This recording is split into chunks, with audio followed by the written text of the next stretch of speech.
Hello again. I was amused to observe that I've not been the only victim of YouTube's medical misinformation policy recently.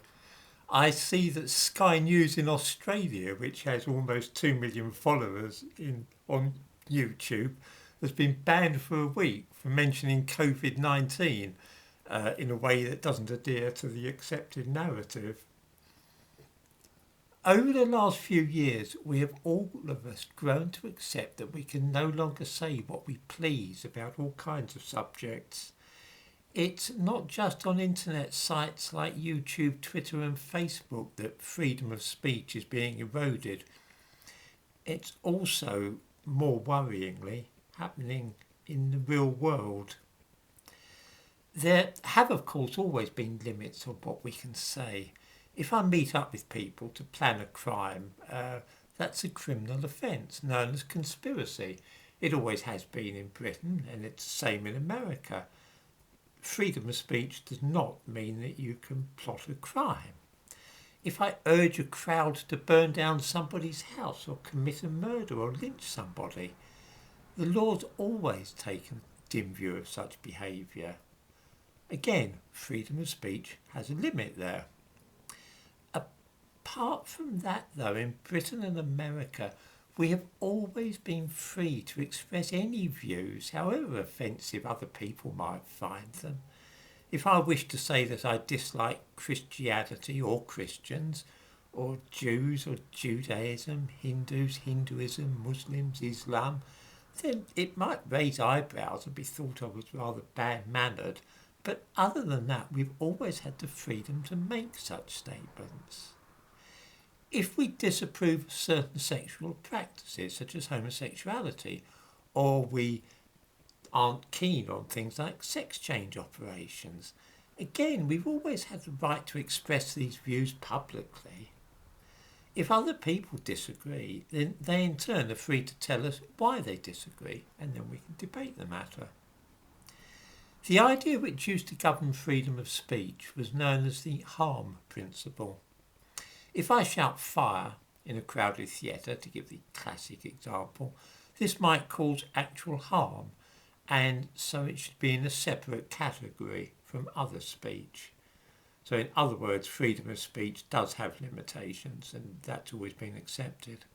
Since the 1980s, though, another idea has come to dominate discussion about free speech. This is known as the offence principle, and it's found its way into law in many countries now. For example, it's illegal to deny the Holocaust in much of Europe because this might upset or offend people.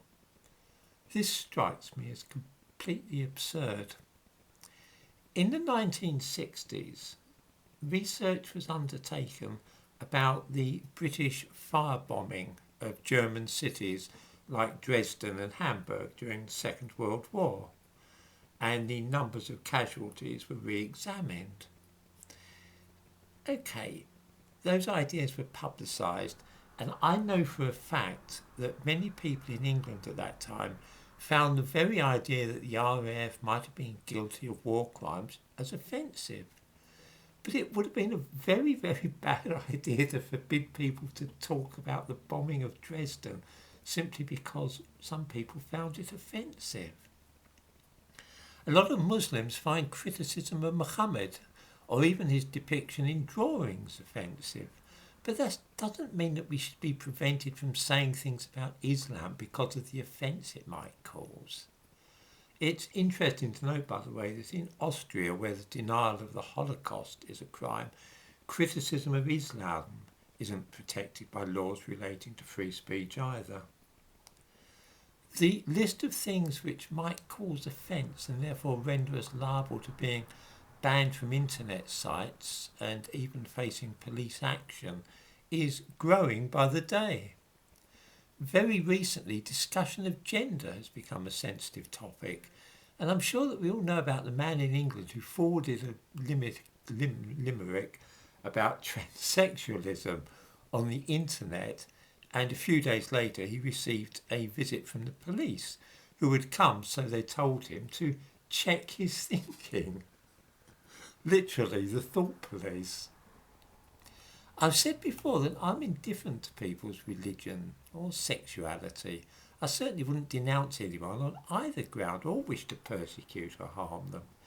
However, I do reserve the right to talk about religion and point out anything about Christianity or Islam which seems to me to be undesirable or even just strange. The same goes, of course, for homosexuality and any other sexual variations. You will note that the first stage in discouraging open conversation about these matters is the coining of a word which suggests that saying unfavourable things about somebody's chosen lifestyle is unacceptable and on a par with racism. So we get new words like Islamophobia, homophobia, transphobia and so on. These words have been specifically devised with the intention of limiting freedom of speech, and I for one will have no part of that insidious process. Already we've seen this principle of offence mutate into the idea of hate speech. This is now a legal term, and in Britain the police are very hot on the trail of those who might be guilty of it. Hate speech simply means expressing doubt about the validity or worthiness of certain theories, religions and ideas. Somebody might, for example, say that he believes that men and women are different, and that's that. This is offensive to some transsexuals, and so they label it transphobia or hate speech. The person expressing the view probably doesn't hate transsexuals at all, but hate speech makes it sound more serious than it really is. In the same way, others have said some unflattering and even rude things about Muhammad and been denounced as Islamophobic. This really can lead to an accusation of hate speech, which again is absurd. I can criticise Islam, I could say parts of the religion that I think are wrong-headed and foolish. That doesn't mean that I hate Muslims. That's absolutely a ridiculous idea. A preacher in London who read publicly from the Bible some passages condemning homosexuality was arrested by the police a little while ago because criticism of homosexuality now trumps religious freedom in Britain. Unless we're very careful and we begin to fight back against this business, we're going to wake up one morning and find that we cannot even discuss things like halal or kosher slaughter for fear of being accused of Islamophobia or anti-Semitism. We will find that even talking of men and women will cause many people to regard us as bigots.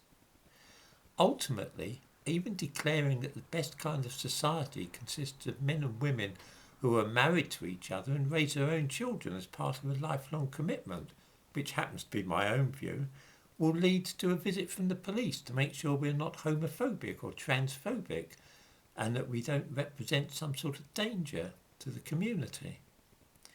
The very idea of hate speech, so reminiscent of the phrase thought crime, is a dangerous one, and we need to be very sure that this is the direction in which we wish to see our society moving. If not, then it's time to take a stand on behalf of traditional freedom of speech, that is to say freedom of speech governed by the harm principle rather than the offence principle.